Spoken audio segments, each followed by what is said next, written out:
Hey, it's Mario here, and in this video we're going to talk about how to motivate yourself to do anything. And whether we like it or not, motivation does play a role in our lives, especially when we compare ourselves to, let's say, successful entrepreneurs or some of our friends who seem to be getting a lot more done in a day, and we feel like we're not as motivated as them. And often when we talk to our friends, maybe they say, well, I just woke up this morning, I went to the gym, I got my protein afterwards, I did my meal prep for a whole week, I did this report, I did this new project, I'm doing this and that, I started a new YouTube channel, whatever. They seem to be getting so much more done in a day than we are, and we're wondering, well, what is their secret? Do they wake up motivated every day? I mean, are they motivated 100% of the time? How do they maintain such high levels of productivity? And this was one of those puzzles that also motivated me to do some research into this. I'm thinking, well, what is the difference? And how are these people able to maintain that motivation?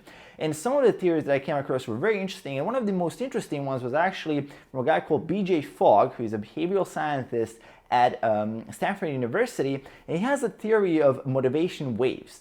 So the way he looks at this is that motivation comes in waves. So sometimes it's completely random. You just get motivated one day. You don't know what really happened. Maybe you watched some kind of inspirational story a couple of days ago, and all of a sudden it hits you. You just woke up motivated because you're more rested, you got more sleep, you spoke to a friend, or you just get fed up by just not being able to move forward, and you just get that motivation.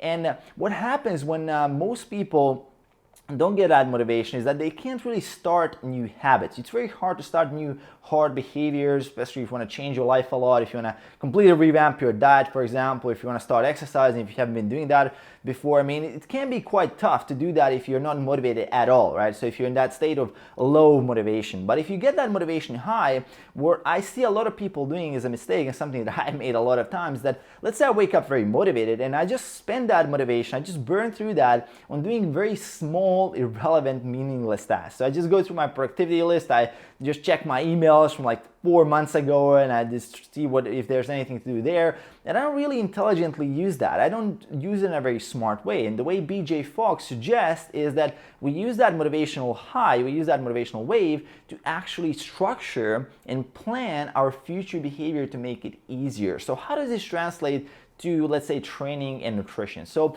let's say you wake up motivated, you feel like you can crush it. Well, what you can do that week is hit the gym 7 days a week, and also add one more session of cardio after workout, and you can go to every set you take to failure, right? So you can do that, of course, you have the motivation.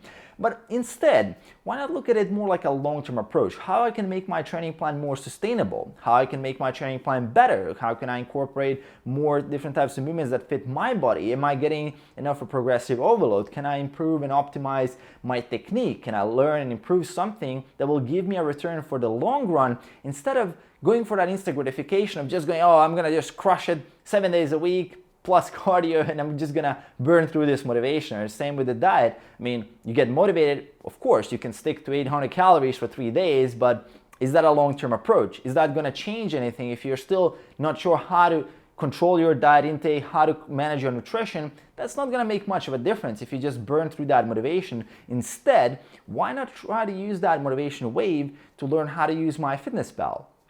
To learn how to calculate your calories, how to manage your macros, where to get your protein from. Maybe do a meal prep for a whole week. Maybe do some grocery planning and try to figure out and plan when and where you're gonna have those meals, and when and where you're gonna exercise as well. I mean, use that motivation high to do something that will make your life easier in the long run, and especially in the next couple of weeks, you can make that behavior a lot easier. So you can kind of glide through those motivational waves, you can ride the motivational wave until the next one comes. And that's something that's super, super powerful when you think about it, instead of just burning through as like kind of an instant gratification thing where you just go for it and it's gone. You know, you've been back to your baseline productivity, or back to your baseline workouts, you maybe overtrain a little bit, or you're just back to your old diet where you're just on and off, like one day on, one day off, one day on and one day off. You never really make it consistent. Instead, try to plan for consistency. Plan and make those little changes that will reduce the friction from you executing that in the long run.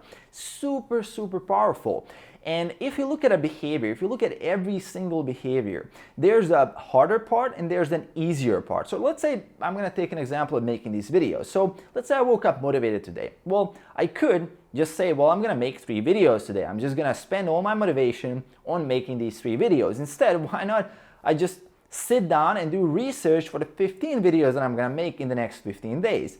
Because the research is actually the hard part. It's not making the video. I mean, it's not easy, but the research is 10 times harder, 50 times harder to actually break down the topic, research, present it, figure out the content that you guys might be interested in, right?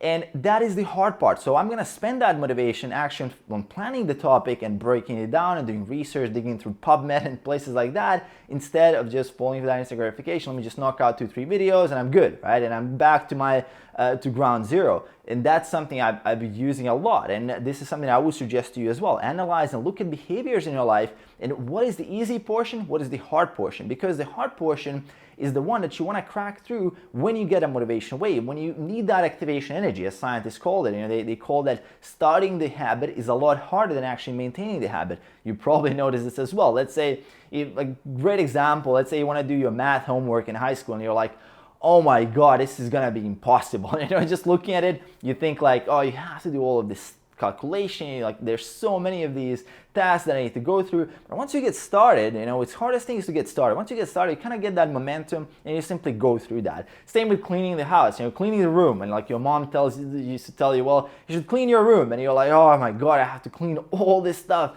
But if she told you, well, just clean that little part, you could just break it down. You're like, okay, I did this one part, it wasn't so hard. You know, you just got an activation edge, you got that little bit of momentum, and then you continue cleaning the whole thing. And that's super, super powerful. Often, I mean, some people, if you just tell, well, just go to the gym and do one set. You know, if you don't feel like it, just do one set. And you go do one set, you end up doing the whole workout. And that's something that happens to me. I'm like, oh, I feel super tired today. And I go to the gym and I finish the first set of the workout and I'm like, okay, well, it doesn't feel that bad. And it's just going to continue to finish the whole workout. So that is something that I would also suggest you looking at, and that's using that motivation wave in a very strategic and a very smart way, because it will motivate you for a short period of time. So use it strategically, and then you can actually get your baseline productivity up, because you're constantly riding that motivation wave and you're riding that tiny little momentum that you're getting from each wave, and that will get your baseline productivity up, your baseline quality of your workouts, your baseline quality of your nutrition.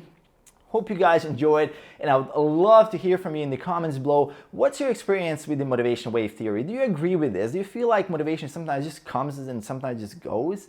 How does that work with your life? I mean, have you experienced the same thing? And let me know in the comments below. Aside from that, make sure to hit that subscribe button right in the face to support the channel, and I'll see you guys in the next one. Peace.